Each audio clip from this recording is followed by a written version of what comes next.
종교 개혁을 거치면서 기독교 내부가 분열되는 이런 어떤 과정. 그래서 종교 개혁은 가톨릭교에 도전한 여러 기독교의 디노미네이션, 교파, 영국에서는 성공회, 독일 북부에서는 루터교, 스위스를 비롯한 지역에서는 또 장로교 등등 여러 교파가 그야말로 비가 온 이후에 우후죽순처럼 난립하면서 한마디로 크리스찬 킹덤, 크리스찬덤이라고 했던 기독교 왕국 자체가 햇분하게 일어났던 과정이 결국 우리 다오나라고 하는 일어났던 얘기를 하는데, 보다 정확하게는 디노미네이션의 다양화, 그래서 다 교파 상황, 디노미네이션을 교파라고 부르기 때문에 같은 기독교인이지만 신앙 고백의 차이가 있다는 얘기죠. 그래서 그런 다양한 교파가 공존하게 되는 다교파 상황이 출현하게 됐다. 그러다 보니까 처음에는 뭐 장로교와 성공회 뭐 등등 사이에 차이가 있기 때문에 같은 개신교 교파 사이에서도 상당한 갈등이 있었습니다만, 점차 종교 전쟁을 겪은 이후에 우리가 같은 그리스도를 구체적으로 고백하는데 하나님을 조금 다른 방식으로 믿는다고 해서 서로를 쳐 죽였어야 되겠느냐 하면서, 특히 이제 지식인들, 특히 계몽 지식인들을 중심으로 종교 전쟁의 폐해를 지적하면서 평화 공존의 어떤 길을 모색하게 됩니다. 그러면서 톨레랑스라고 하는 말, 프랑스 말로는 이 관용의 미덕을 발휘하면서 우리가 함께 살아가야 된다 하면서, 우리가 지난 시간에 theological minimalism, 신학적 최소주의라는 용어를 썼고, 그다음 디아포라와 아디아포라를 구별하면서 아마도 신앙의 본질적인 측면과 부차적인 측면을 구별하면서, 본질적인 것은 우리가 구수해야 되지만 이 아디아포라라고 하는 부분에 대해서는 서로의 입장을 존중해야 된다. 그래서 몇 가지 예를 우리가 거기 해놨고, 그 중에 첫 번째로 세례 형식에 대해서 지난 시간까지 했었죠. 기독교인에게 세례는 필수적인 것이지만 세례 주는 방식, 세례 받는 방식은 이마에다 가볍게 물방울 떨어뜨리면서 이렇게 할 수도 있고, 온몸이 물속에 잠기는 이런 식이었다. 세례도 가능하다. 여기 한번 다시 한번 수업 시간에 교회 다니는 학생들 자꾸 지적해서 미안하기도 하지만 수업의 활성화라는 차원에서 기회해 주시기 바랍니다. 다시 한번 교회 다니는 학생 손 들어오시겠어요? 하나, 둘, 그 옆에 있는 학생. 세례 받았어요? 세례 아직 안 받았어요? 교회는 언제부터 다니기 시작했는데? 모태신앙인데 세례를 안 받았다고? 좀 매우 특이한 이런 어떤 그 형태로 생각이 드는데, 안 받은 이유가 있나요? 혹시? 부모님께서 세례에 대해서 굳이 말씀하시지 않은 것도 있고, 저는 그 세례는 성당에서만 받는 건 줄 알아서 지금까지 받아본 적이 없어요. 예, 상당히 연구의 대상이 되는 이런 어떤 집안이다 이렇게 생각할 수도 있겠는데요. 우리나라 보통 개신교 집안에서 거의 상상하기 힘든, 혹시 유아세례 받은 자만 집에 가서 다시 한번 확인 한번 해보시고, 유아세례 좋기 때문에 더 이상 세례 얘기 안 나옴. 왜냐하면 대다수의 그 모태신앙이라고 하는 것은 그 집안 자체가 기독교 집안이었고, 그래서 태어나면서부터 그 대부분은 한 살 되기 전에, 돌잔치 하기 전에 교회 가서 유아세례를 다양하게 받거든요. 여기 지금 첫 번째 그림에 나와 있는 이런 식으로 한번 확인해 보시기 바라겠고, 그렇지 않아, 그럼에도 불구하고 안 받았다 그러면 상당히 탐구가 필요하다 이런 것이 되고요. 학생 어떻게? 5살 때 유아세례 받았어요. 5살 때? 그렇지. 이렇게 보통의 어떤 케이스가 되겠습니다. 어떻든 이런 식으로, 근데 그 세례 받을 때 기억나십니까? 그냥 물만 이렇게 머리에 붙여. 네, 그래서 여기 왼쪽에 나와 있는 이런 식의 어떤 형태로. 근데 만약에 여기 침례교에 다니는 학생이 있다면 침례탕에 들어가서 침례를 받았을 겁니다. 목욕탕처럼 돼 있거든요. 그래서 거기 온몸에 물에 잠기고 들어갔다가 나와야 돼요. 들어가면 물에 잠긴다는 것은 이제 죄가 용서가 된다. 그래서 상징적 의미가 있어요. 그래서 다시 나오면 이제 죄에 인해서 의인으로 이렇게 선포가 되는 그런 식의 어떤 원죄가 해소가 된다는 거죠. 어떤 이런 방식이 있는데 혹시 여러분 중에 이 침례를 보기 원하는 학생은 인터넷 접속하면 유튜브에 진중 세례 또는 진중 침례라는 말 치잖아요. 그럼 논산 훈련소 여러분 남학생들 중에 군대 갔다 온 학생도 있을 거고 아직 안 간 학생이 있을 텐데 지금 우리나라에서 이 침례를 또는 세례를 개인적으로 하는 게 아니라 집단적으로 그래서 거의 뭐 기네스북에 올라간 그런 경우도 있어요. 기네스북이 약간 제가 과장한 표현이겠습니다만 4천 몇 명을 한꺼번에 이 세례를 준 그 우리나라 논산훈련소에서 나타나고 있는 이런 회사입니다. 그 훈련 받고 나서 자대 배치 받기 전에 그때 한꺼번에 합동으로 세례나 침례를 주거든요. 근데 거기서 보면 침례를 주는 경우가 완전히 큰 풀장 같은 데 가서 목사 수백 명이 동원돼서 그래서 그런 현장을 지금도 볼 수 있으니까 보시기 바라겠고 그 다음에 두 번째 거기 악기 사용에 관한 게 나오는데요. 이 지금도 뭐 교회라든지 뭐 성당이라든지 이런 데 보면은 대다수는 지금 교회 다니고 있으니까 예배 볼 때 피아노 연주하죠? 이렇게 하는 게 일반적인데 어떠한 기독교 교파는 악기를 사용 안 합니다. 혹시 악기 사용 안 하는 교파를 들어본 적 있나요?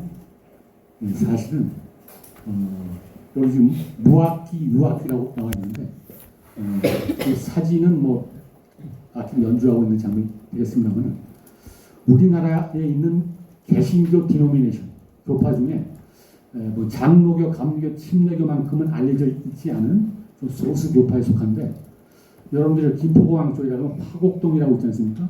목동 지나서 화곡동 쪽 거기 보면 대학이 하나 있어요. 4년제 대학 강서대학교라고 있는데 여러분들 서울대생이기 때문에 뭐 강서대학교 잘 모를 것 같은데 거기 그 강서대학교를 운영하는 개신교 교파가 있어요.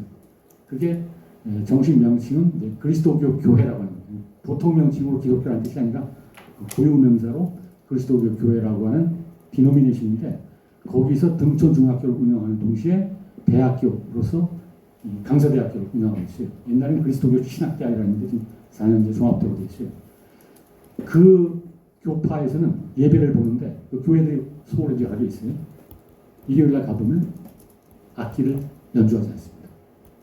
자신들이 볼 때 성서를 해석했을 때 봤을 때 성서에서 악기를 연주하라고 하는 이런 말이 없다는 겁니다.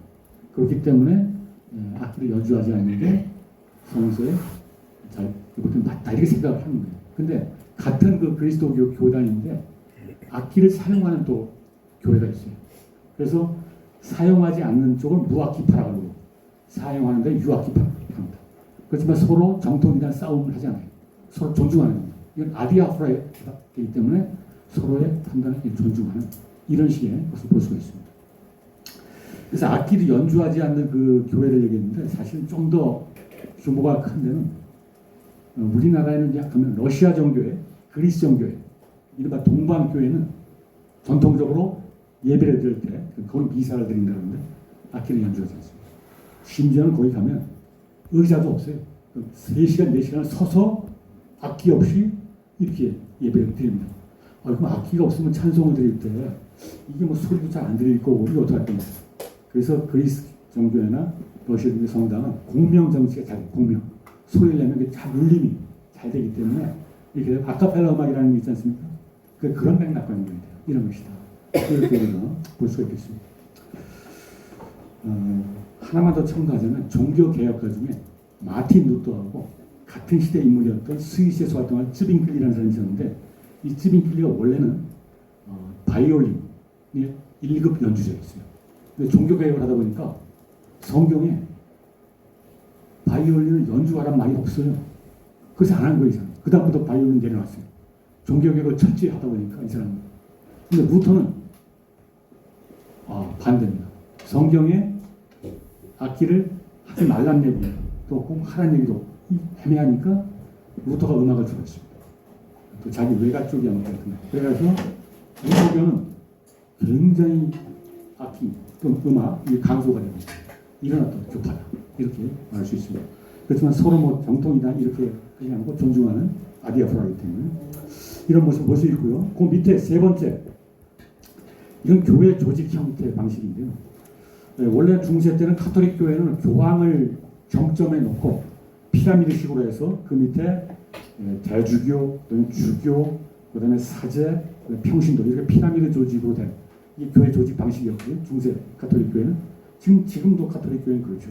그래서 종교 개혁이 일어나면서 교황 자체를 뭡니까? 심지어는 적그리스도다 이런 식으로 하면서 거의 보존했죠. 그래서 교황제 자체를 폐지하고 새로운 형태로 성서를 참고해서 조직 방식을 하는데 거기도 딱 하나로 성경에 나와 있지 않기 때문에 각자 자신들이 볼 때 이런 식의 조직 방식이 초대교회 조직에 가장 가까울 것이다. 이렇게 나름대로 추정을 해서 거의 감독교회, 장로교회, 회중교회 이렇게 나와 있어요. 뭐 자세한 부분은 뭐 여러분들이 다 세세하게 알 필요는 없다고 생각이 들기 때문에 간략하게 말씀드리면 감독교회는 그래도 가장 중앙집권적이에요. 카톨릭 교회에 가까워요. 그렇지만 교황이 없어요. 그 주교 또는 대주교가 가장 위에 있고 그 밑에 사제가 있고 평신도로 이렇게 되는 성공회 같은 경우가 바로 이런 형태고요. 감리교도 이제 요거 좀 비슷한 감리란 말 자체가 감독에서 언급하기 때문에 그다음 장로교 같은 경우는 이 감독교회가 아무래도 이 권위주의적이다. 이 뭡니까 피라미드 형태로 되어 있기 때문에 그래서 좀 민주주의적인 조직 그 형태가 장로교회고요. 그 다음에 회중교회라고 하는 것은 장로교회 그거를 조금 더 급진적으로 민주화시킨 겁니다. 그래서 보통 어떻게 비유하냐면 장로교회 조직은 간접민주주의에 해당합니다. 이거에 비해서 이 침례교로 대표되는 회중교회는 직접민주주의다. 여러분 간접민주주의와 직접민주주의가 우리가 선거할 때 차이가 뭐죠? 앞에 나왔어요. 간접민주주의하고 직접민주주의 다 들어본 말 아닙니까? 네. 선거하는 방식 있잖아요. 차이가 뭐죠? 네. 직접민주주의는 선거를 거치지 않고 국민 개개인이 정치에 참여한다면 간접민주주의는 선거를 통해서 대의인을 세우는 걸로 알고 있습니다. 네, 그렇죠. 정확하게 했는데 만약에 지금 우리 클래스가 있지 않습니까? 여기서 이제 이걸 우리가 어떤 조직 집단을 만들어서 우리가 어떤 NGO 운동을 한다 했을 때 간접민주주의 방식을 운영할 수도 있고 직접민주주의 운영할 수가 있어요. 간접민주주의는 임원을 선출하는 거죠. 그러니까 대표라든지 또 부대표 선출해서 우리가 항상 모든 안건을 함께 그냥 매일 모여서 할 수가 없잖아요. 그래서 운영의 묘를 살리기 위해서 대표를 뽑아서 그들에게 권한을 부여해 주는 거 아닙니까? 선출을 통해서. 그럼 그들이 일반적인 어떤 사안들을 다 이렇게 하는 거예요. 근데 만약에 독재를 한다. 그럼 다시 이제 우리가 선거에서 파면시키고 이렇게 해나갈 수 있잖아요. 직접 민주주의는 뭐예요? 모든 안건에 대해서 항상 다 함께 모여서 그 자리에서 전체가 결정해요. 이렇게 나가요. 바로 이 회중교회라고 하는 게 각 개인 신자들이 함께 모여서 모든 응안을 결정해요. 직접 민주주의. 모든 사람이 다 정치에 참여하는 직접적으로. 근데 그게 너무나 번거로울 수 있다. 해서 간접민주주의는 대표를 뽑아서 대의민주주의라고 우리가 얘기하는 거 아닙니까? 의회민주주의라는 게 간접민주주의 대표주잖아요. 실제로 우리가 알고 있는 민주정치의 발전사에서 대의민주주의, 의회민주주의가 다시 처음 등장하는 것은 이 장로교에서 먼저 시작했다는 겁니다. 이 종교개혁을 하면서 그런 식으로 그런 토론 문화를 할까? 대표 뽑아서 해나가는 이게 원래 교회 개혁 운동하는 먼저 등장했고 이게 나중에 정치계에 영향을 미쳐서 민주주의가 발생했다. 이런 식으로 평가까지 받고 있습니다. 어떻든 이런 차이가 있습니다만 서로를 존중해 나간다. 이렇게 되겠고요. 그래서 결국 아디아포리즘이라는 용어가 나오는데 이 용어의 내용이 바로 그 밑에 나와 있는 그 표현입니다. 본질적인 것은 매치, 그다음에 비본질적인 것은 소리 차이, 그다음에 몰입된 사람. 혹시 여러분 중에 이 용어는 적절하게 사용 가치가 높은 표현이라고 생각이 드는데 만약 여러분들이 지금 학과 속해 있지 않습니까? 경제학과도 있고 뭐 경영학과 다 있는데 학과에서 어떤 회의가 열렸어요. 근데 어떤 주제를 가지고 막 지금 안건을 가지고 논의하는데 한상 토론의 상황이 됐고 보니까 분위기가 험악해. 너무나 입장 차이가 막 강하고 토론 같은 막 험악한 인상 가지고 목소리가 높아져요. 그때 여러분들이 탁 성공을 하셔서 회의 탁 분위기를 보면서 본질적인 것은 일치해 탁 한번 하고 그 다음에 비본질적인 것은 자유. 그리고 우리 모두가 사랑. 딱 한마디 하잖아요. 그럼 완전히 험악한 분위기에 있던 동료들이 갑자기 여러분 딱 얼굴 보면서 갑자기 존경하는 표정으로 탁 될 수 있는 활용 가치가 높은 이런 어떤 표현이다. 이렇게 얘기할 수 있겠습니다. 그래서 어떻든 아리아포리즘의 정신에 입각해서 결국 근대 사회가 점점 기독교 내에서 이렇게 다교파 상황이 정착해 갔다. 한마디로 이야기하면 교파 간의 차이라고 하는 걸 수용하고 서로 힘들게 한다. 한마디로 우리는 장로교인이 되건 감리교인이 되건 침례교인이 되건 성공의 신자가 되건 같은 그리스도의 제자로서 이 땅에 하나님의 나라를 건설해 나가는 형제 자매 관계로 각 교파 간의 관계를 교통정리하는 이런 식의 어떤 정신이 바로 것이다. 이렇게 되다 보니까 결국 로마 카톨릭 교회 입장에서 보면 어떻게 됩니까?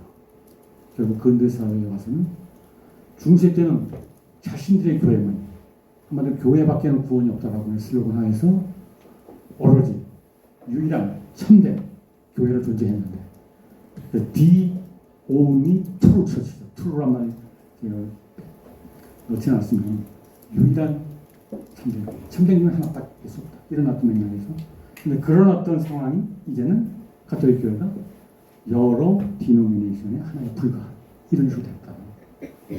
그 오른쪽 밑에 보면은 도표가 나와 있는데 Growth of Denominations라고 하는 거죠.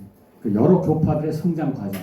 왜냐면 이제 교파가 여러 개 존재했기 때문에 서로 간에 선의의 경쟁을 하는 겁니다. 옛날처럼 서로 정통 이단해서 막 종교재판 펴고 이렇게 죽이는 게 아니라 우리는 서로 간에 신학적 칼라는 다르지만 그리고 하나님의 나라를 건설하는 거지만 보이지 않는 선의의 경쟁이 있다는 거죠. 긍정적으로 활용될 수 있는 거 아닙니까? 여러분들도 지금 같은 수업 듣지만 선의의 경쟁을 하고 있잖아요. 이 민주사회에서. 그런 어떤 맥락에서 그러다 보니까 그 각 교회별로 그 교세의 차이가 이제 벌어지기도 하고 이런 현상이 나타나요. 그래서 그 밑에 보면 영어로 되어 있습니다만 거기 이건 미국에서의 그 상황입니다. 그리고 연도가 나와 있는데 1780년에서 1860년이니까 뭐 지금부터 거의 한 뭐 200년 전인데 미국이 건국한 있을 때가 이때 무렵입니다. 1780년 무렵. 이때부터 시작해서 한 100년 사이 동안에 미국에 굉장히 다양한 디노미네이션들이 있었는데 유럽에서 다 아메리카로 많이 넘어갔잖아요. 이민 간 사람들이 보면 다 교파를 갖고 있기 때문에 거기서 이제 경쟁 관계가 사실 나타나요. 그래서 참고로 영어로 되어 있습니다. 메소디스트라고 말 혹시 어떤 교파인지 우리말로 했을 때 아는 학생 없습니까? 메소디스트. 그 메소디스트 처치라고 하는 간판이 이제 영어로 붙어 있고 하는데 여기 영어 단어에서 메소드라는 단어는 알죠? 메소드가 무슨 뜻이에요? 응? 이거 모르면 서울대생으로 사실 보기 힘든 중학교 영어입니다. 보케블러리로 메소드 방법이라는 뜻이죠. 여러분이 다 아는데 이제 겸손해서 가만히 있었는데 방법이라는 뜻이고 메소디스트 그러면은 방법주의자 다른 말로 하면 원칙주의자라는 뜻입니다.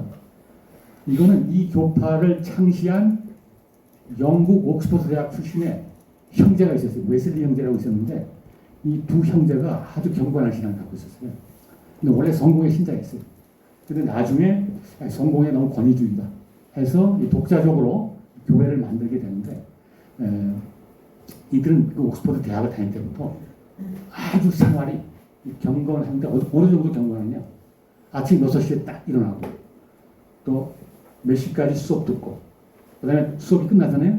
그러면 탄광지대 이를 방문해서 광부들이 있는데 거기 가서 복음을 전파하고 그 다음에 또 자기들끼리 딱 시간 정해놓고 성경 공부하고 아주 엄격한 규칙을 정해놓고 방법에 따라 그래서 동료들이 너희들은 메소디스트야 규칙쟁이들이야 뭐 이런 식의 별명을 닉네임을 정해준 겁니다. 그러니까 처음에는 약간 부정적인 의미가 들어갔지만 그 부정적인 용어를 오히려 자신들은 전유해서 자신들의 교파로 나중에 이렇게 하는 게 바로 오늘날 감리교라고 하는 거예요.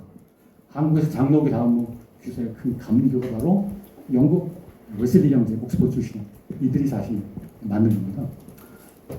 근데 거기 보면 가장 컸어요. 한 100년 정도 지났을 때 가장 교세가. 그다음에 베프티스트는 우리가 봤던 대로 침례라고 하는 침례교를 통하고요. 왜 카톨릭은 뭐 우리가 로마 카톨릭 얘기하고 컨그레게이션이란 말이 컨그레게이션이 회중이란 말인데 아까 회중교회란 말 나왔잖아요. 집단, 평신도 집단을 가리키는 직접 민주주의 행하는 그런 쪽이고요. 에피스코팔이란 말은 이거는 감독, 비숍이란 말입니다. 그래서 감독제, 성공회를 나타냅니다. 루터라는 뭐 루터의 일단 뭐. 그래서 이런 식으로 다양한 디노미네이션들이 미국에서는 선의 경쟁을 하면서 이렇게 교세 경쟁을 이렇게 하고 있습니다. 지금은 이게 또 역전된 이런 상황도 발생하고 있습니다. 카톨릭 교회가 어떻게 됐어요? 디노미네이션도 하나에 들어와 있잖아요. 여기 지금 보면 세 번째로 들어와 있습니다. 색깔 자체가. 네. 이런 식으로 세상이 바뀌었다는 거죠. 그래서 지금까지 이 다교파 상황이란 말을 주로 사용했습니다. 근데 이제는 다종교 상황이란 말이 등장하고 있죠. 다교파 상황과 다종교 상황의 차이는 뭐죠? 다교파 상황이라는 것은 기독교 안에서의 상황을 말하는 거죠. 그러니까 기독교가 카톨릭 교회 하나로 존재하다가 그 안에 성공회, 루터교, 감리교, 침례교 등등등 여러 교파가 난립하는 이게 다 교파 상황이고 멀티 디노미네이션 이런 어떤 상황이라면 다 종교는 뭐죠? 그러니까 처음에는 중세에서 근대로 넘어가면서 다 교파로 유럽은 됐었어요. 그때는 뭐 이슬람이라든지 힌두교라든지 뭐 불교 이런 거는 유럽에 존재할 수가 없었죠. 이때까지는 종교개혁 한참 후에도. 그러다가 근대 사회가 쫙 진행이 되다가 이 다종교 상황이 유럽이 되건 미국이 되건 서구 사회에 확실하게 정립하는 건 한참 뒤에. 그러니까 20세기 정확하게는 2차 대전 이후에 유럽과 미국. 그러니까 지금도 100년도 안 됐죠. 이거는 이제 다교파 상황을 넘어서 다종교 상황으로 바뀌었다. 이렇게 된 겁니다. 무슨 얘기입니까? 1960년대 미국을 한번 떠올려보라는 얘기입니다. 그 전이 1860년대까지는 아까 말한 대로 감리교, 침례교, 뭐 성공, 루터 이런 사람들만 있었죠. 미국에 서로 경쟁하고. 근데 1960년대가 되잖아요. 어떻게 됐어요? 이제는 예를 들면 1960년대 하버드 캠퍼스를 떠올려보고 그 100년 전에 하버드 캠퍼스를 떠올려보라는 겁니다. 100년 전에는 1860년대 이때는 동양인을 볼 수 없었죠. 뭐 이슬람인이 뭐 이런 건 상상할 수 없었어요. 근데 1960년대 지금 오늘 이 시간 하버드에 수업하고 있다 그러면 강의실을 풍경하나 보라는 거예요. 지금 이 시간 하버드 어떤 수업 시간에 수업 듣고 있는 그 학생들의 복장을 보면 금방 드러나요. 뭐 전통적인 백인들 중에 상당수는 뭐 성당 다니거나 뭐 우토교 신자도 있을 거고 뭐 구세군 신자도 있을 거예요. 장로교. 근데 딱 복장 보면 뭘 히잡 쓰고 있는 학생들. 어디서 왔습니까? 예, 저 중동 쪽에서. 유학생들. 하버드에 입학해가지고 거기서 인간과 종교 수업 듣고 있지 않겠어요? 다 쓰고. 네. 그 다음에 터반 쓴 학생들이 있어요. 터반. 약간 얼굴색은 약간 백인이 아니라 약간 검은 누구는 터반 쓴 종교가 뭐죠? 터반. 이렇게 터반 쓴 시크교라고 하면 시크교. 인도 쪽에 있는 겁니다. 그 시크교 신자도 상당수가 있고요. 그 다음에 또 누가 있습니까? 유대인들 중에 또 이제 모자, 빵모자 비슷하게 쓰는 이런 어떤 유대인이 있을 것이고, 그 다음에 복장으로는 잘 구별되지 않지만 한국 유학생들 주로 어떤 종교를 갖고 있을 것 같아요? 한국에서는 유학 가기 전에 교회 안 다녔지만 미국 유학 가잖아요? 그럼 거의 80% 이상이 다 교회 다닙니다. 왜냐? 신심이 갑자기 늘어나서 그런 게 아니라 유학생 생활이 고달프하지만 그것보다는 교회에 가야 여러 가지 인포메이션 유학생으로서 또 이주해서 외로운 객지에서 살아갈 때 여러 가지 다양한 정보가 필요하죠. 생활 정보부터 시작해서 그걸 확보할 수 있는 데가 교회입니다. 그래서 세탁업을 하건 슈퍼마켓을 운영하건 유학생이 되면 미국에 일단 가면 압도적으로 개신교로 갑니다. 왜냐하면 개신교는 교회를 넘어서 하나의 네트워크의 센터가 되는 이런 식의 것을 볼 수가 있습니다. 그래서 한인교회가 엄청나게 많아요. 뭐 LA가 되든 뉴욕이 되든 그런 풍경을 보시고 대다수가 이제 교인이지만 또 마음속은 또 딴 생각을 할 수도 있겠죠. 그 다음에 저기 뭐예요? 스리랑카에서 유학갔다. 그럼 뭐가 될 것 같아요? 스리랑카. 스리랑카는 불교예요. 또 실제 승려들 중에 또 하버드 유학한 사람이 있고, 그럼 뭐 승려복 입고 한 사람이 있고 등등. 그런 식으로 강의실안의 풍경이 바로 종교 다원 상황, 다종교 상황 풍경을 정확하게 보여주고 있다는 거죠. 1960년대 이후라는 2차 대전이 끝나고 나서 이제는 뭐예요? 각 식민지 시야에 있었던 국가의 엘리트들이 소구사회로 유학을 가거나 또는 이주해서 노동력으로 가잖아요. 한국인들도 사실 60년대 이후부터 미국 이민 가서 슈퍼마켓부터 시작하잖아요. 자신의 자녀들은 또 대학을 가게 됩니다. 뭐 이런 식의 어떤 풍경 속에서 다인종 다문화 사회의 도입과 동시에 다정교 상황이 등장하게 되는 게 20세기 오늘날 사회이고, 그래서 여기서는 다교파 상황 대신 다종교 상황이라는 썼고요. 이렇게 되면 이제 국가 체제도 바뀌게 되고 그다음에 종교 지형, 종교 상황도 바뀌게 되는데, 거기 보면 이 secular state라는 말, 이 세속 국가라는 거 나오고 있죠. 우리가 이제 세속화와 다원화 얘기를 했는데, 세속화라고 하는 것이 결국 가져온 산물이 이 세속 국가라고 하는 것이다. 세속 국가의 반대말은 뭐가 될 것 같아요? 종교 국가죠, 종교 국가. 중세 때는 사실 종교가 위에 군림하면서 정치 경제를 다 장악하지 않았습니까? 교황의 끼미로. 근데 그런 시대를 바뀌었다. 더 이상 가능하지 않다. 이제는 국가는 거기 나와 있는 대로 국교의 불인정과 종교 분리 원칙에 따른 종교적인 중립을 준수해야 될 법적 의무를 갖게 되는 거고, 대부분의 현대 국가들이 되는 것이죠. 적어도 사실 민주국가라 그러면은 대체로 세속국가 체제까지 접근할 수 없다. 우리나라가 대표적인 국가 아닙니까? 우리가 조선시대만 하더라도 유교가 사실상 국가종교 역할을 해왔잖아요. 근데 오늘날 어떻습니까?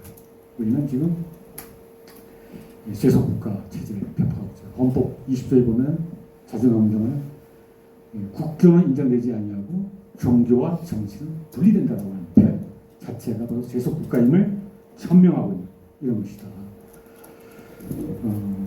그리고 사실 종교 분리 원칙은 정치와 종교가 분리되는 의미는 국가가 종교적으로 중립을 지켜야 된다는 의미를 내포하고 있습니다. 그래서 특정 종교에 대한 특혜와 우대를 주어서도 안 되고, 또 그 종교만을 왕따시키거나 차별해서도 안 됩니다. 국가는 모든 종교에 대해서 철저한 중립의 의무를 짓는다라고 하는 게 세속국가고, 한 발 더 나아가서 세속국가의 의미는 종교와 비종교, 즉 종교와 세속적 세계관 사이의 중립을 지켜줍니다. 만약에 국가가 불교, 기독교, 그다음에 뭐 무슬림들 사이에 뭡니까? 형평성, 원리 각에서 다 대등하게 대해 주지만 무신론자라든지 종교가 없는 사람들에 대해서는 차별을 한다. 이러면 이것도 세속국가 원칙이 어긋난다는 겁니다. 왜냐하면 세속적 세계관은 또 하나의 세계관이기 때문에 종교 세계관과 같은 차원에서 봐줘야 됩니다.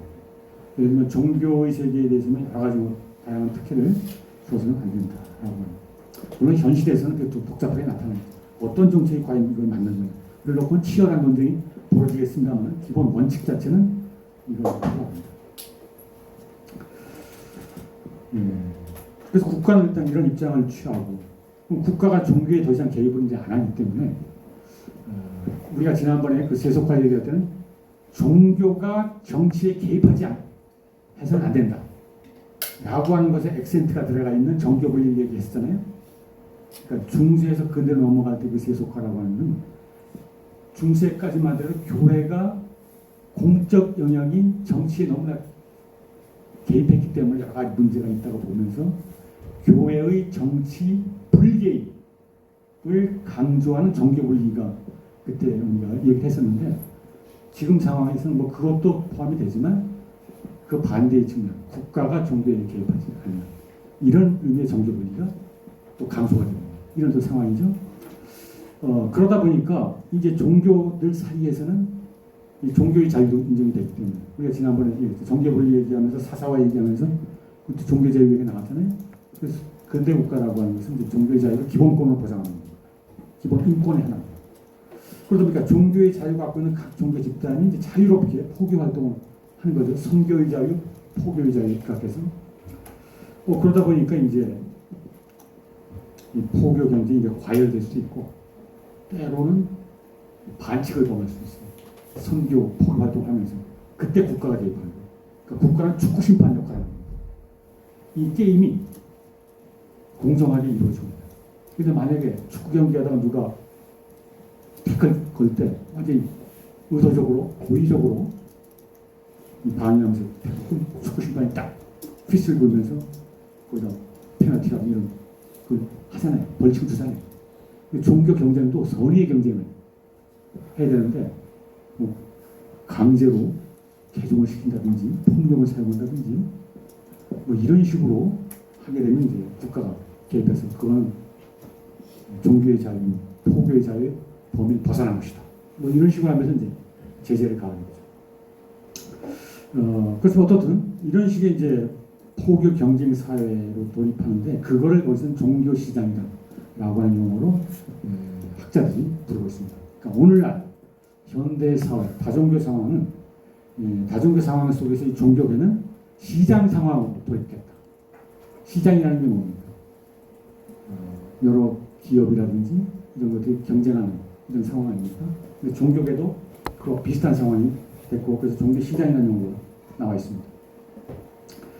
그래서 거기 보면 이제 여러분 강의 안에 뭐 소비자 선택 이론의 작동 뭐 이런 식으로 경제학적 용어까지 들어가 있었는데 그래서 제가 너무 경제학 용어까지 할 필요는 없다 생각이 들어서 그냥 소비자의 선택 정도의 표현만 남겨놨는데 이 이야기는 뭡니까? 여러 종교가 이 포교 경쟁을 하는 상황이 됐다는 얘기는 시민의 입장에서 보는 거죠. 중세 때는 가톨릭 교회를 어떻게 됐어요? 유아 세례 받아서 죽을 때 종부성사하고 가톨릭식으로 삶을 마치는 요람에서 무덤까지가 가톨릭식으로 이렇게 지냈잖아요. 근데 이제는 너무나 다양한 종교 단체들이 등장해서 서로 자신들의 교리를 제시하면서 우리 종교에만로 참된 진리와 구원을 줄 수 있습니다. 이런 식으로 막 우리가 일반적으로 선전하고 있잖아요. 마치 광고 선전하듯이. 이거 완전 지금 자본주의 사회의 경제와 매우 유사하다는 거예요. 자본주의에는 대기업이 있고 중소기업이 있어요. 그 그들은 다양한 광고, PR을 통해서 소비자의 욕망을 정확하게 포착해서 그들의 욕구에 부합하는 제품을 개발해서 시장에 내놓고 소비자들은, 시민들은 소비자로서 여러 제품이 나열되어 있지 않습니까? 백화점이건 슈퍼가 되고 그러면 거기 방문해서 자기 원하는 제품을 선택하고 사용하다가 이거 그럴듯해서 사용했는데 몇 달 사용하다 보니까 이게 좀 문제가 있네 또는 지겹네 그럼 언제든지 제품을 딴 제품을 바꿀 수 있잖아요. 이게 종교로 따지면 뭐예요? 어떤 종교 신자하다가 이 종교가 마음에 안 들어 그럼 바꾸는 건 뭐라 그러죠? 개종한다는 개종. 개종의 자유는 종교의 자유의 핵심이 되는 거예요. 그러면 소비자 선택이라고 하는 거예요. 그러니까 종교계도 여기서 작동한다는 거예요.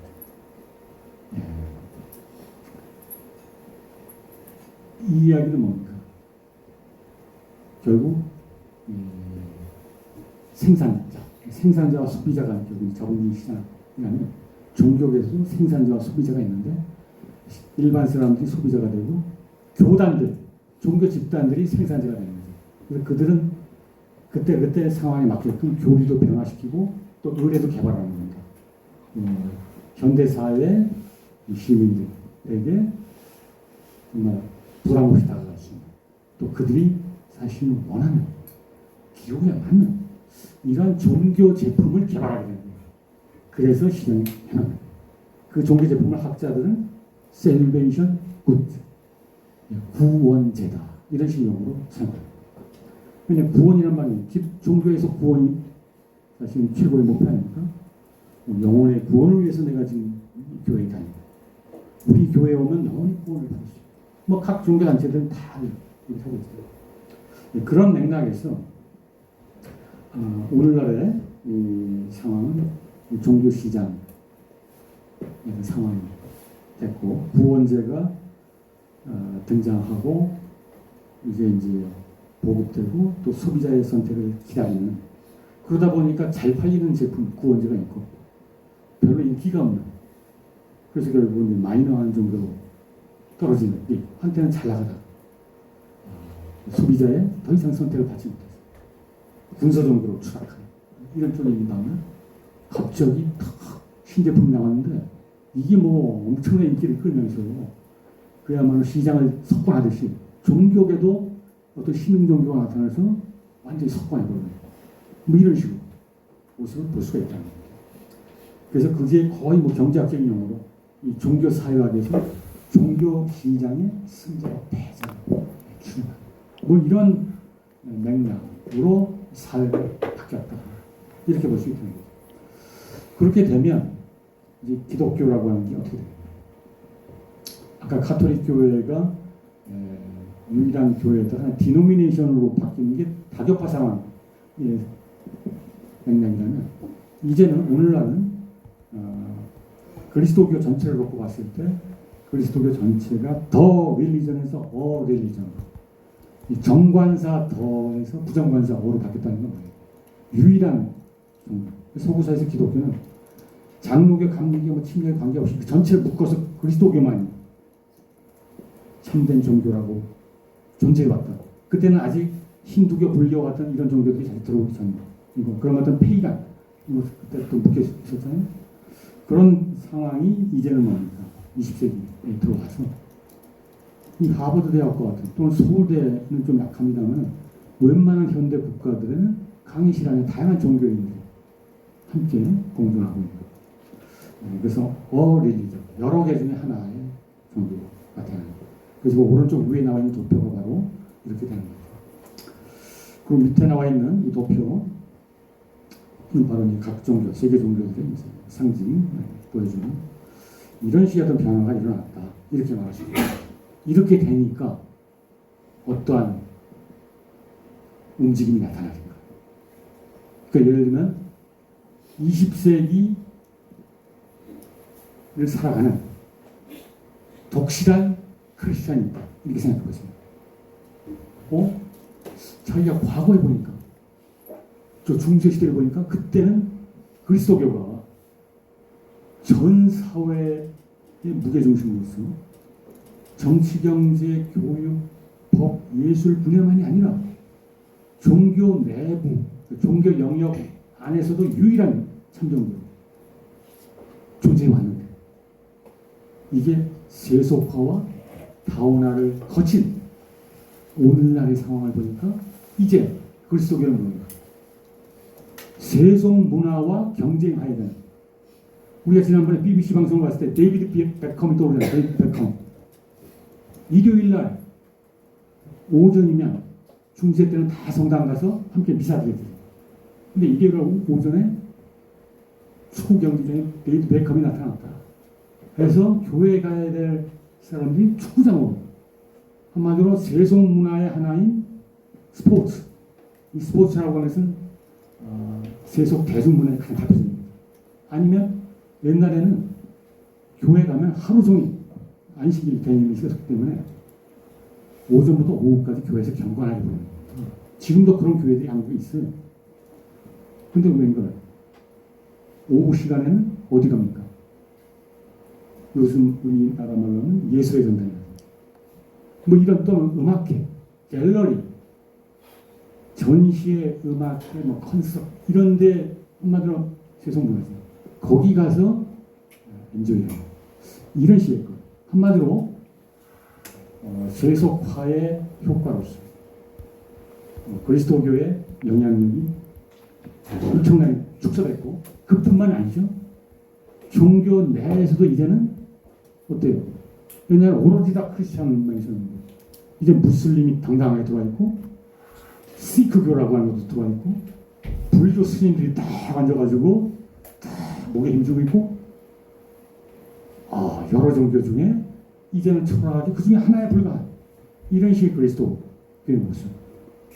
그러니까 사회 전체 영역 속에서도 정치, 경제, 법을 다 뺏기고 사적인 영역이 종교 국한이 돼 있고 사사화를 통해서.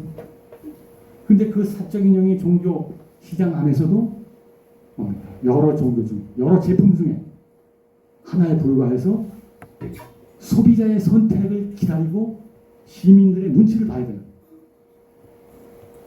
우리 그리스도의 말씀, 하나님의 진리가 사람들의 눈치를 보면서 그들의 구미에 맞는 제품으로 거듭나기 위해서 교리를 다듬어야 되고 예배 스타일을 바꿔야 되고, 이게 말이 되죠. 옛날이요. 떠오르게 되고 중세의 영광 찬란했다. 그걸 되찾고 싶은 욕망, 이게 20세기 기독교의 일각에서 꿈틀거리면서 등장하는 거. 이걸 뭐라 그러죠? 이게 바로 우리가 강의 첫 번째 주제, 종교적 근본주의. 정확히 기독교 근본주의. 기독교 근본주의가 왜 등장하느냐? 20세기. 이건 바로 세속화와 다원화가 가져온 효과입니다. 왜냐하면 초라한 지금의 상황, 견딜 수 없다는 얘기죠. 옛날에는 비교합니다. 그래서 세속화와 다원화의 물결을 다시 뒤집어서 역류시켜서 그 찬란했던 오로지 하나님의 말씀을 대변하는 그리스도교와 전사의 영역을 다시 장악하고 그 다른 종교를 다 퇴치하고 오로지 하나님의 말씀만이 우리가 퍼지는 이런 어떤 사회를 되찾고 싶은 욕망을 위해서 나오는 게 바로 근본주의의 모습이다 라고 얘기할 수 있거든요. 그래서 종교적 근본주의는 대체 20세기에 등장한다. 그걸 다시 이야기하면 그겁니다. 오늘날 크리스천은 두 전선을 마주하면서 살아갑니다. 두 전선이 뭐죠? 하나는 세속문화라고 하는 거대한 큰 이거와의 교통정리를 어떻게 할 것이냐 라고 하는 거고, 때로 엎어야 되는데 그거 뭐 그냥 무지막지하게 할 수 없잖아요. 그래서 세속문화와의 관계를 어떻게 교통정리할 것이라는 과제가 독실한 크리스천이 남아있는 거고, 또 하나는 타종교의 관계를 어떻게 교통정리할 것이냐 라고 하는 거예요. 옛날 같은 종교재판 회부에서 화형으로 그냥 끝나는데 지금 그럴 수가 없어요. 국가는 세속국가이기 때문에 중립시키고, 또 종교계는 또 종교시장이 있는 거죠. 할 수가 없다. 그래서 이 부분을 고민해야 돼요. 이런 상황에 처한 게 독실한 신앙을 갖고 있는 종교고, 소구사를 보면 그리스도교가 되어 있고, 이게 또 다른 종교는 또 그 사회 풍조에서 그렇다. 네, 이러한 흐름이 나와 있기 때문에 이런 상황에서 근본주의가 출현한 겁니다. 근데 그렇게 해서 이제 근본주의가 나와요. 종교적 기독교 근본주의가. 근데 기독교 근본주의자들이 하는 몸짓을 보니까 너무 과격한 거예요.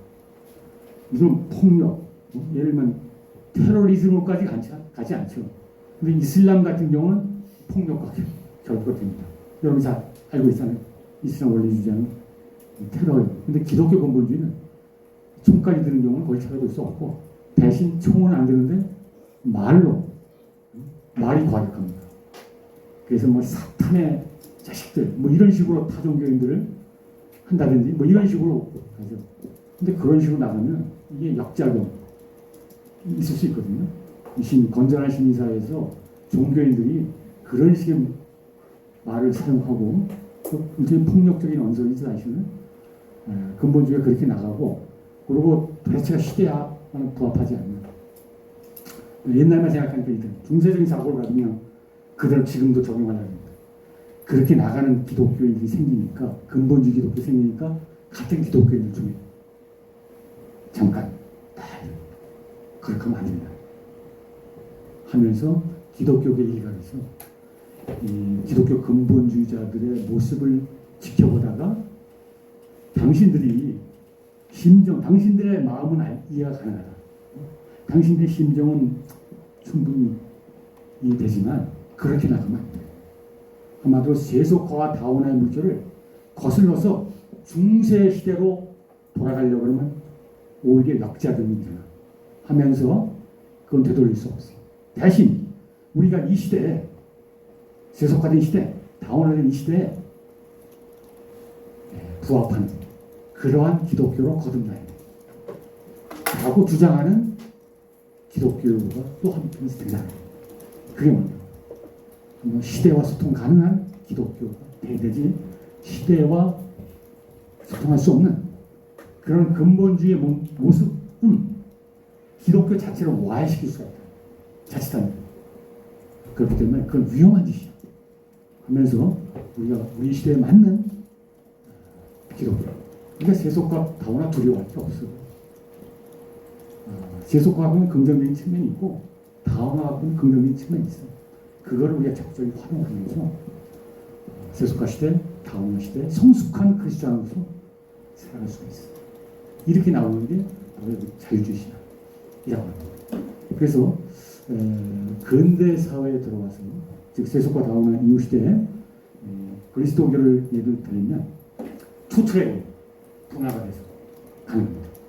우리가 이제 이념형적으로 분류하자면 아주 거시적으로 분류하면 양극을 얘기할 수 있고, 물론 대다수 크리스찬들은 항상 보면 양극이 있으면 그 중간 어디쯤에 걸쳐서 애매모호하게 살아가고 있는 게 또 대다수 있겠죠. 그렇지만 우리가 분석을 위해서는 일단 이렇게 두 가지로 나눠서 분석할 필요가 있다.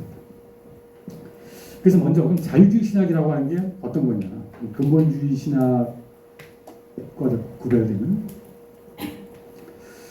그래서 거기 성서 비평이라고 하는 말이 하나 등장하고요. 그다음에 그 뒤에 보면 진화론이라고 하는 게 등장합니다. 결국 이 소구 모더니티, 특히 계몽주의 이후에 우리가 보통 근대성이라고 얘기하는 이 모더니티가 결과적으로는 세속화나 다원화의 인식론적 기반이다라고 다시 얘기할 수 있어요. 그래서 그 거대한 이 소구 모더니티의 어떤 효과로 오늘날 사회가 형성됐다고 할 수 있는데, 근데 그 소구 근대성의 요소들 중에 바로 우리가 지금 이제 자유주의 신학과 근본주의 신학을 분화시키는 두 가지 핵심적인 사안이 있어요. 그게 뭐냐?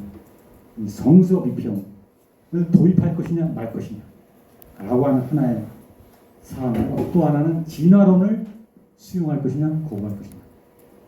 이 두 가지 문제를 가지고 같은 기독교인들 사이에 입장 차이가 나타나고, 그게 서로 갈라져서 하나는 근본주의 쪽으로 가고 하나는 자유주의 쪽으로 간다, 이렇게 말할 수 있습니다.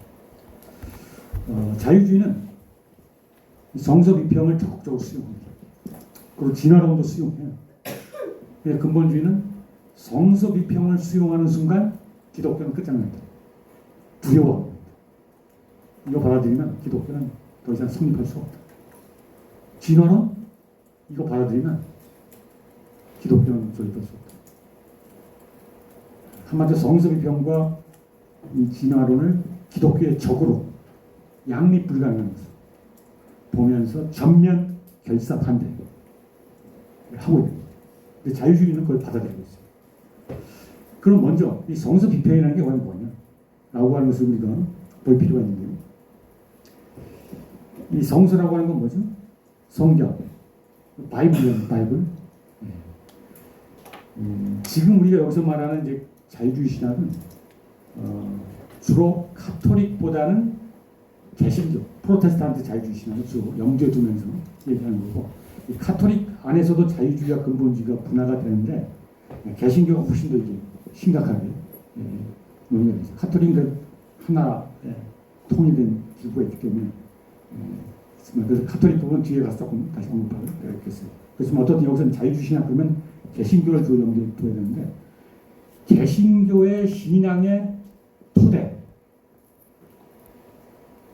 신앙의 권위의 소스, 이건 무엇이냐? 바이블입니다. 바이블. 우리가 이 수업 시간에 종교개혁 얘기가 자주 나오는데, 이 종교개혁 당시에 종교개혁자들이 내세웠던 슬로건이 세 가지가 있었어요. 오로지 은총만으로, 오로지 믿음만으로, 오로지 성경만으로. 은총과 믿음은 서로 연결되는 겁니다. 은총과 믿음이라고 하는 것은 교회 전통, 카톨릭 교회 전통이 아니라 하나님의 은총도 중요한 거고 또 개인의 믿음이 중요한 거고, 이런 식으로 해서 교회 전통을 이렇게 좀 무력화시키려고 이런 어떤 하나의 무기가 되는 거고, 오로지 성경만으로도 비슷한 측면이 있어요. 이것도 카톨릭 교회는 성경을 내세우지 않고 뭐를 강조합니까? 카톨릭 교회. 중세 카톨릭 교회가 내세우면 성경은 평신도들이 읽지 못하겠어요. 요즘 말로 하면 19세 미만은 성경을 읽어서는 안 된다. 라고 하는 말 혹시 들어봤습니까? 이게 얼마 전까지만 하더라도 한국에 안티 기독교 운동하는 사람들이 인터넷 카페를 중심으로 2만 명 정도 발표했는데 그들이 내세웠던 홈페이지에 가면 바이블을 19금 서적으로 딱 규정했어요. 왜 그럴 것 같아요? 나름대로 논리가 있습니다. 성경 잘못 읽으면 큰일 난다는 거예요. 19세 미만 잘못 읽으면. 거기 보면 동성애, 그 다음에 근친상간, 우리가 현대인의 상식으로 또 주류사회 입장에서 봤을 때 이 근친상간 이런 거. 근데 성경에 보면은 근친상간이 많이 나와요. 이거 어린애들이 그냥 아무런 비판적 의식 없이 읽잖아요. 성경에 나와 있는 걸 받아들이는 거 아니야? 뭐 이런 식으로 갈 수 있다는 거예요. 이 동성애는 지금 성소수자 이게 하나의 인권 문제이기 때문에 관점에 따라 굉장히 논쟁이 되지만 그 동성애자는 완전히 사형감 이런 식으로 돼 있고 그다음 무당들 돌로 때려 죽여야 되고 그 여성에 대한 차별도 엄청나지 않습니까? 그래서 신학자들 중에 특히 페미니즘에 입각한 신학자들이 처음에는 기독교 안에서 페미니즘을 했어요. 그냥 성경을 재해석해가지고 어떤 페미니즘하고 서로 일치되는 아무리 봐도 성경은 너무나 가부장적인 이 언어가 가득 차 있어서 이거는 아무리 재해석해도 불가능하다. 그래서 아주 훌륭한 페미니스트들 중에 처음에 기독교인이었다가 나는 이 순간부터 기독교를 떠난다.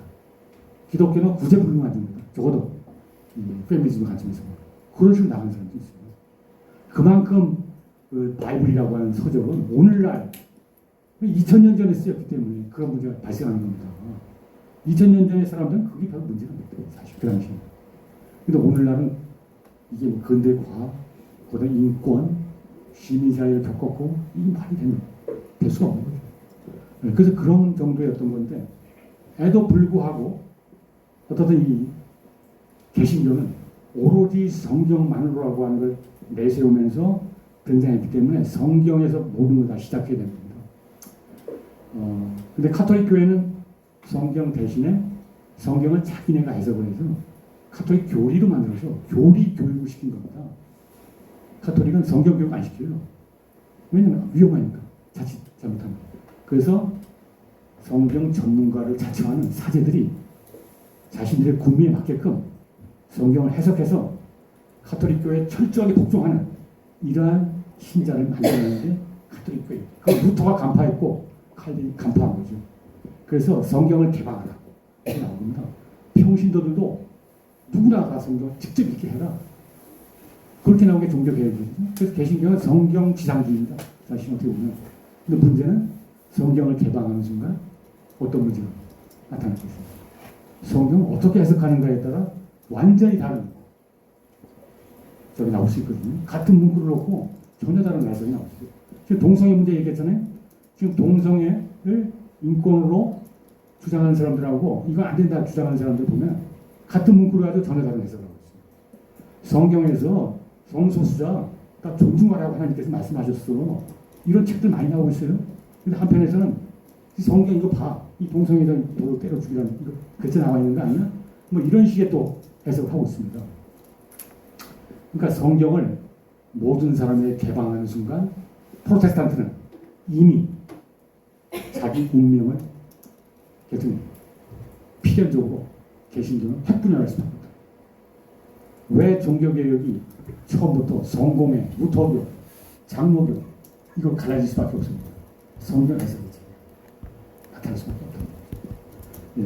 그래서 어떻든 그런 복잡한 여러 가지 얘기가 있겠습니다만 다시 돌아와서 보면 개신교는 어떤 교파가 되건 그래도 이 성경을 가장 중요한 자신들의 출발점으로 삼아야 되기 때문에 이거를 지금 20세기를 살아가는 한마디로 현대 과학을 공부하고 정말 서구 근대성의 세계를 입은 이런 사람들에게 이 성경의 내용을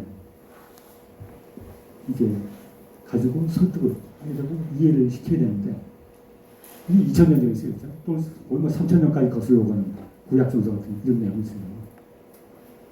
이게 도대체가 과학적으로, 역사적으로, 또 논리적으로 여러 가지 문제를 갖고 있다. 그래서 적절한 텍스트 비평을 가하지 않으면 이거 여러분들에게 특히 소대 같은 지성인들에게 성경책 딱 갖다 주고 당신 교회 다니십시오. 이 성경은 하나님 말씀이에요. 딱 그 소대생이 딱 읽어보니 이게 그냥 첫 장부터 걸리는 자기가 배웠던 지식 체계하고 정면을 보게 돼요. 이런 내용이 너무 많이 나오거든요. 이걸 그대로 그냥 문자 그대로 믿어라. 이건 안 되거든요. 그래서 자유주의 신학은 텍스트 비평을 성서에 가야 됩니다. 이런 식으로 해서 굉장히 고도로 정교화된 텍스트 비평, 성서 비평 역사를 이미 갖고 있어요. 자유주의 신학. 그 신학교, 그 진보주의 신학교들은 그걸 이제 그때부터 훈련시키는 거죠. 그래서 그렇게 이제 자기가 배워서 또 신자들에게도 지적인 신자들에게는 그렇게 접근해요. 한마디로 포교가 가능한 거죠. 그렇지 않고 그냥 문자 그대로 믿어라. 이거는 가능하지 않아요. 그럼 오류와 모순이 뭐가 있습니까? 여러분 다 성경을 처음부터 끝까지 다 읽어본 사람 있습니까? 여기 앞에 있는 학생. 다 읽지는 못했습니다. 다 읽지 못해. 그래도 교회 다니니까 자주 또 묵상도 하고. 저기 있는 학생 어때요? 저도 다 읽지는 못했는데 네. 이제 전도사님께서 말씀해 주시는 부분만 예. 그래서 성경 읽다가 혹시 뭐 이해가 잘 안 된다든지, 이거 뭐 과학 상식하고 좀 어긋나네, 뭐 이런 거 부딪힌 적 없어요? 많은 것 같습니다. 네, 많이 있죠. 그래서 뭐 여러 개 있겠습니다만 그 중에 한 두 가지만 제가 안 다니는 학생들에서, 그래서 제가 이제 수업 시간에 보면 강의 시간에 아무래도 이 종교에 대한 얘기를 하다 보면 이 그리스도교가 차지하는 위상이 정말 큽니다. 그래서 기독교에 대한 최소한도의 어떤 백그라운드 내지는 어떤 지식을 좀 갖고 있어야 우리가 현대사회 종교라든지 이런 걸 이해하는데 도움이 되는데, 그래서 저는 권하기도 한번 서울대생 정도 되면, 그다음에 고전 읽기는 많이 하잖아요. 그 성경은 그냥 인류의 대표적인 고전이라고 얘기하잖아요. 그 성경만큼 많이 또 팔린 책이 없다는 거예요. 근데 여기 이제 읽어보자, 교회 다님에도 불구하고 끝까지 안 읽어봤다는 거예요. 나머지 뭐 교회 안 다니는 학생은 더 그럴 텐데, 그럼 왜 지금 교회 다님에도 불구하고 성경책을 처음부터 끝까지 못 읽었는가? 거기 이유가 있는데, 그 중에 하나가 큰 맘 먹고 성경 읽으면 한 3, 4일이면 충분히 읽을 수 있어요. 또 빨리 읽으면 더 빨리 읽을 수도 있죠. 근데 대다수의 사람들이 읽다가 도중에 하차합니다. 그 이유가 창세기는 흥미로워요. 우주 창조 드라마가 쫙 나오잖아요. 그다음에 초창기 이스라엘 민족의 방랑의 역사, 출애굽기, 홍해의 기적 등등해서 드라마틱합니다. 그래서 막 흥미롭게 읽다가 그다음에 창세기가 끝나고 출애굽기, 레위기, 민수기 나가는데 레위기, 민수기 정도 가면서 중도 왔습니다. 왜냐? 거기서 나오는 얘기가 주로 이 제사 지내는 방법. 고대 유대교는 야훼 하나님에게 희생 제사를 지내는 중심이거든요. 그래서 희생 제물을 잡을 때는 어떤 식으로 잡고, 복장은 어떻게 그 만들 때 어떻게, 이런 디테일한 아주 상세하게 반복해서 쫙 나옵니다. 견디기 힘들어요. 그 부분 읽기가. 그래서 읽다가 내가 이거 왜 읽어야 되지? 하면서 손을 놓게 됩니다. 그거 평생 안 읽게 돼요. 이 대표적인 책이 바로 바이블이다. 이렇게 볼 수가 있어요. 그렇지만 인내심을 가지고 저희가 한번 인류의 고전이라는데, 내 기독교는 아니지만 하는 학생은 한번 처음부터 끝까지를 읽어본 거하고 안 읽어본 거는 자기가 지금 인류의 종교의 대표적인 그리스도교에 대한 감각 자체가 달라질 수 있어요. 그래서 한번 가능하면 한번 도전을 해보시라고 얘기하는데, 어떻든 그 오류와 모순 이런 부분과 관련해서 얘기 나왔기 때문에 이 정도 하고 넘어가면 여러분들에게도 좀 추상적일 것 같아서 한 가지 예를 들면, 창세기를 딱 펼쳐보면 1장과 2장이 나오는데 인간 창조 얘기 나오거든요. 그 세상을 창조하면서 인간 창조. 근데 앞에 나와 있는 인간 창조 6일간의 세상 창조기 나오잖아요. 인간이 몇 번째 나와요? 창조는? 안식일 날이라고 기억하고. 예, 그렇죠. 안식일 전날 창조하는 거죠. 그 첫날에 빛을 창조하고, 둘째 날 하늘을 창조하고 쭉쭉 가다가 마지막 6일째 되는 날 인간을 창조하는, 이런 얘기가 창세기 1장에 나와요. 오늘 집에 가서 한번 확인해 보시면. 근데 2장으로 넘어가잖아요. 근데 거기 창조기가 또 한 번 나오는데 거기는 인간 창조가 마지막이 아니라 첫 번째. 인간을 창조해 놓은 다음에 그 다음에 뭐 동물 창조 이런 얘기 나오거든요. 아니 같은 하나님의 창조인데 어떻게 서로 모순되는 창조의 순서가 다른 이런 얘기가 섞여 있냐는 거죠. 이게 도대체 어떻게 되는 거죠? 근데 그거 생각 안 하고 그냥 읽잖아요.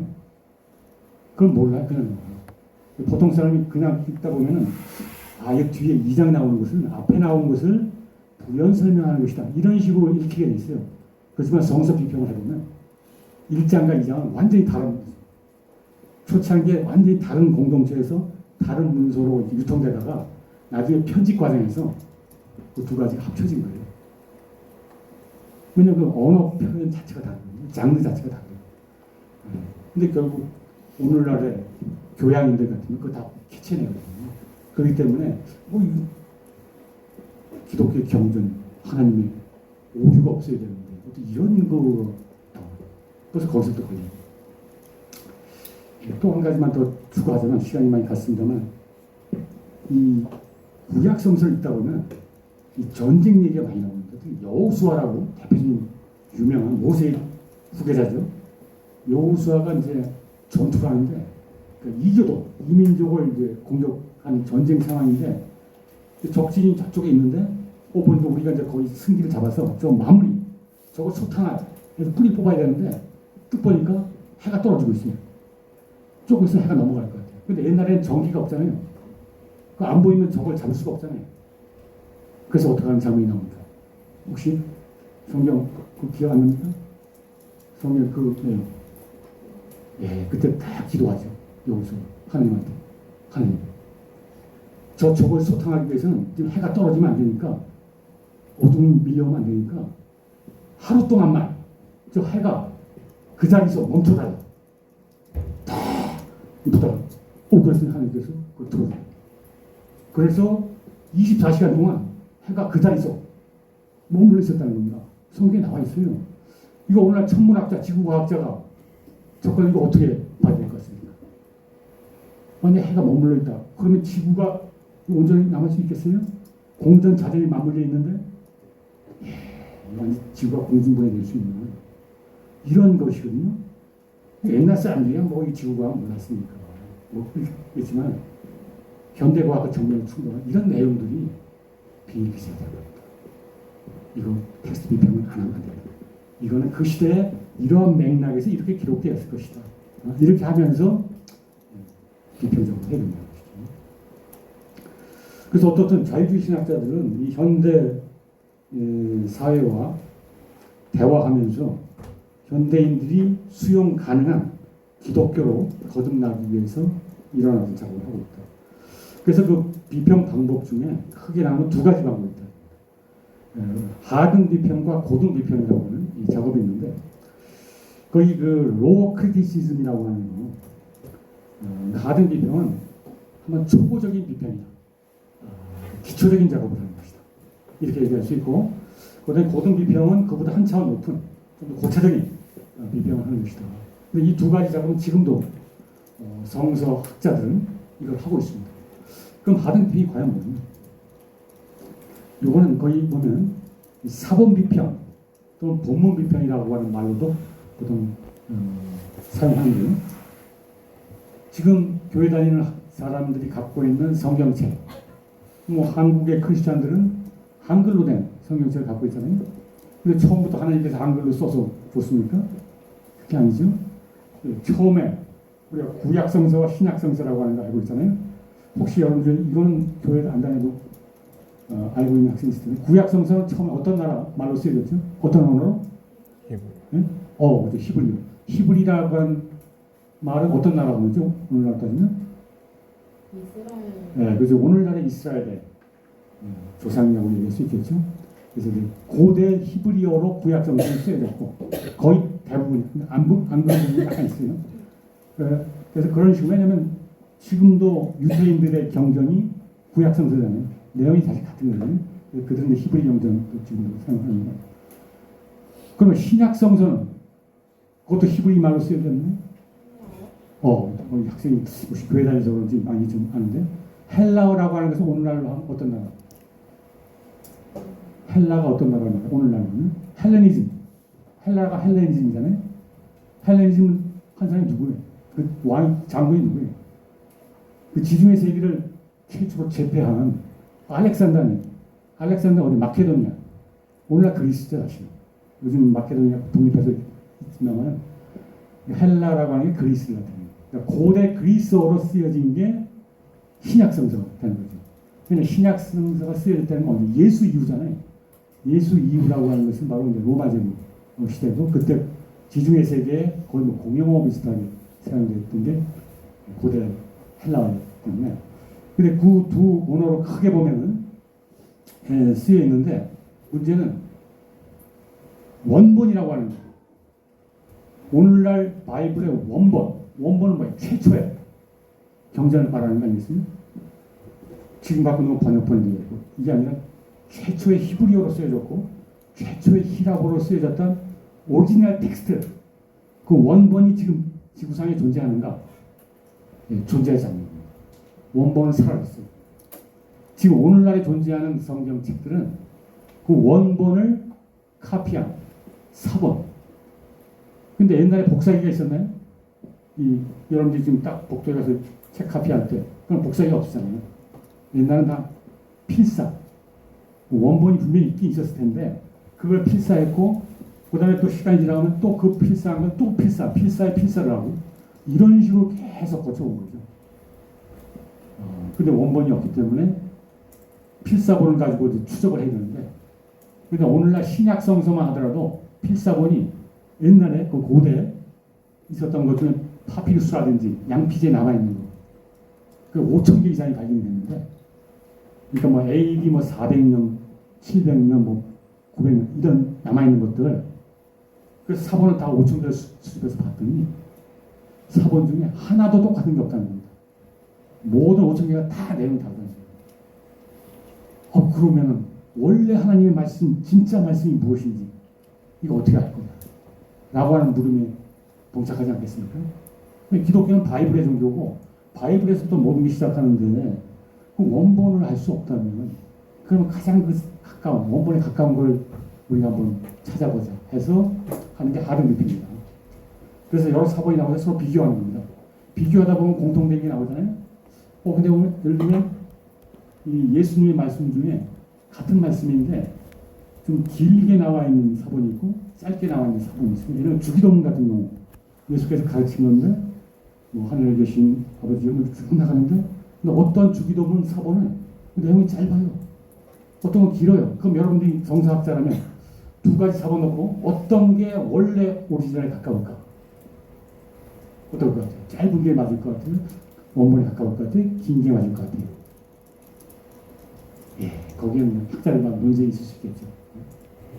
몇 가지 원칙을 정해놓고, 그건 불확실한 인간들이 만든 원칙이기 때문에 그런 불안전성을 감수하면서 가는 것이고, 또 성경책을 읽다 보면 지금 한글 성경책에도 어떤 구절에 가면 괄호가 쳐 있고 없음 이렇게 나와 있습니다.